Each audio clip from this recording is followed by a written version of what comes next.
What's up guys, JM here. Today we'll be covering Chapter 16 of Arc 5. Before we get into things, please don't forget to subscribe and hit the bell so you don't miss out on future chapter summaries and more ReZero content. Chapter 15 ended with a touching reunion with Wilhelm and Reinhard being ruined by a red-haired man. Chapter 16 picks up right from where we left off, with the red-haired man interrupting Reinhard and Wilhelm's attempt to fix their relationship. Subaru, angered by the man for ruining the moment, confronts him. "Who are you?" as Subaru gripped the handle of his whip. The man doesn't answer Subaru, further angering him. "Answer me, who the hell are you? You're really casting a hostile look at me, kid. As a knight, do you know who you're trying to provoke?" "Don't make me laugh, mister. The one being provocative is you. I'm just asking you exactly what you're doing here." Beatrice, noticing the flames of anger in Subaru's heart, stands next to him so she can take his hand at any time. The man starts scratching his head and smiles. "You're so annoying, kid. Hey, Sword Saint, or Jaculius too, or even Argyle, cut down this rude kid for me." Subaru was seconds away from slapping the smile off of his face with his whip, until Julius cuts in and puts a hand on his shoulder. "Please watch your words." Ferris agrees with Julius and mentions they are not on duty currently. The man was unfazed and continues. "Oh, how scary. Is it not obvious that I was just kidding around? It's not like I don't know the gravity of my orders as the deputy commander." Subaru was taken aback. This rude man was the deputy commander of the Knights of Lagunica. The man turns towards Subaru and continues. "Deputy commander of the Knights of the Kingdom of Lagunica. Heinkel, that's me." "Don't give me such a righteous look. This kid's voice is really harsh. It hurts me. So shut your worthless mouth, you dog." Subaru is speechless and isn't sure what to say. Julius tells him to calm down and not to let Heinkel get under his skin. Heinkel smiles and praises Julius.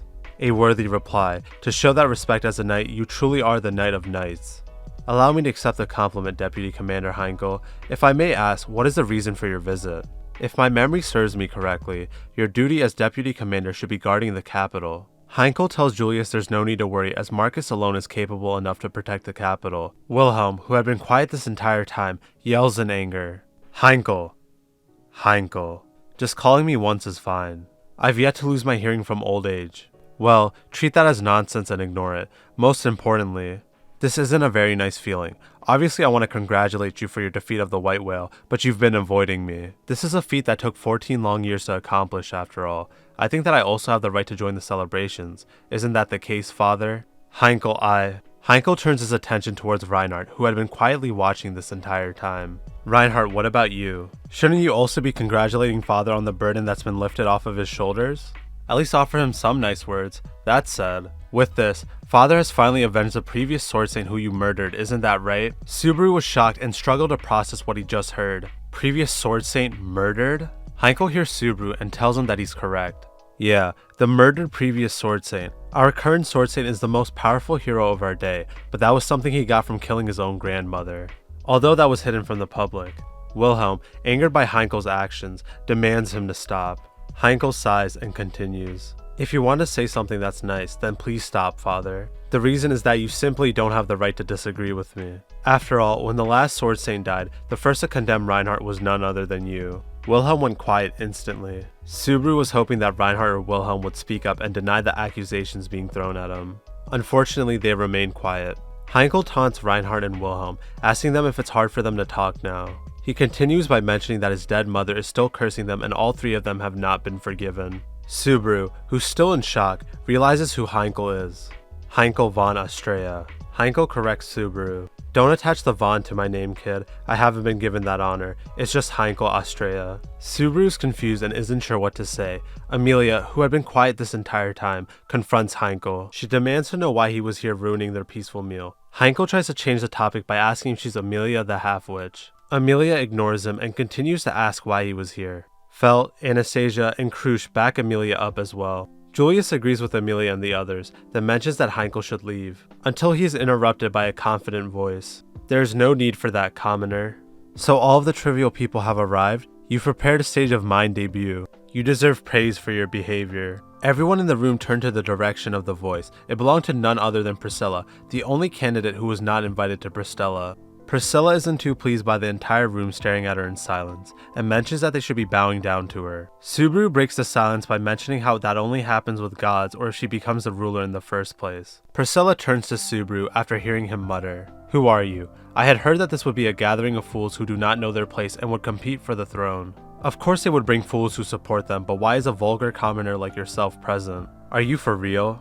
Subaru couldn't believe that Priscilla forgot who he was entirely. It had been a year, but still. While Subaru was processing what just happened, a person behind Priscilla speaks up. Princess, that's a bit much, isn't it? Although I don't know how much he's worth to you, to me he's just like a brother. He's a very interesting opponent, yeah? It was none other than Al, Priscilla's knight. Heinkel interrupts Al by telling Priscilla she's late. Priscilla wasn't too pleased and told the commoner to shut up before she has him killed. Heinkel goes quiet instantly. Subaru breaks the silence by asking Priscilla if she was the one to bring Heinkel here. Priscilla smiles and says she did this to see the Astrea family dispute firsthand. This angers Subaru as he yells at her and tries to confront her. He's stopped by Al immediately. Stop, brother. There's no meaning to a fight happening here. Princess's poor character isn't just a thing that's been here for a day or two. Just think of it as bad luck, as bad stars, and try to let it go. If you know your master has a poor character, then you should be trying to lead her onto the right path. Just indulging her is irresponsible. Subaru looks around the room and realizes he's the only one who's getting riled up. He takes a deep breath to calm himself. But even in this case, no matter how much their hearts suffer, Amelia and Beatrice come to Subaru's side to show their support. Meanwhile, Anastasia had confronted Priscilla. They begin insulting one another until Anastasia asks Priscilla who leaked information to her. Priscilla refuses to answer, then turns her attention to Felt, who asks if Heinkel is Reinhard's father. Felt mentions that the Astrea lands have helped her out a lot and that Heinkel has the power of the family and refuses to give ownership to Reinhard. Heinkel smirks and is glad that Felt understands the situation. That's it. The head of the Astrea family is still me. I haven't passed the position on to Reinhard, nor do I intend to. As the family head, you should be ashamed. When we went to the Astrea territories, only a couple of civil servants and maids were maintaining it. Now that we've been restoring it, you actually dare to return to rule it? You're right, the Astrea territories are mine. However, I'll never support you. You can clearly see who I'm supporting. Heinkel gestures to Priscilla and continues. I've heard about your achievements in the past year in the place of me, the Lord. In addition to agreeing that is a great achievement, I will also say it is time for you to take your leave now. If you understand it, hurry and hand it to me. Hey, commoner. What is it, Priscilla-sama? I'm doing something very important right now. Shut up. She takes out her fan and smacks Heinkel, knocking him out. Before she could deliver the final blow, she's stopped by Al. Princess, end your anger here, otherwise he's gonna die. Really, spare me. You even drew your Yang sword. That's really not good for my heart. She hits Al in the stomach, knocking the wind out of him. That was very rude, Al. From whom did you receive permission to dare to touch mine flawless skin? However, there is some truth to what you said. It would be excessive to kill him. If you think so, then I hope you'll be more gentle with me in the future. Quiet, I am not a demon. I will allow you to lick mine feet later as a reward. Don't put it like I get turned on by that. It'll lead to misunderstandings. Priscilla calls to her butler Schultz and tells him to move Heinkel out of here. The poor child butler agrees and begins struggling to drag Heinkel out of the room. Schultz always tries to be brave and strong no matter what kind of an order he receives. Princess needs to remember to praise him later. Priscilla agrees and says she'll let him lick her feet later. Schultz wouldn't realize you're joking and would tearfully do exactly as you request. Please give him a more normal reward. Then perhaps I'll give him the honor of being held by mind-body as I sleep. Well, that shouldn't be a problem, but now I want to take his place. Felt interrupts their conversation and asks Priscilla if she's trying to drive her faction away from the Astrea territory. Priscilla assures Felt that's not the case and that no one in the Astrea domain would follow Heinkel. She had only brought him as a toy to kill time. All of the other candidates stare at Priscilla, still angered by her actions. Priscilla laughs and mentions they are no longer commoners to her, but she still doesn't view them as opponents yet. Felt breaks the silence and points at Priscilla. I'll be sure to make you cry and regret that arrogance. And that sums up chapter 16 of Arc 5.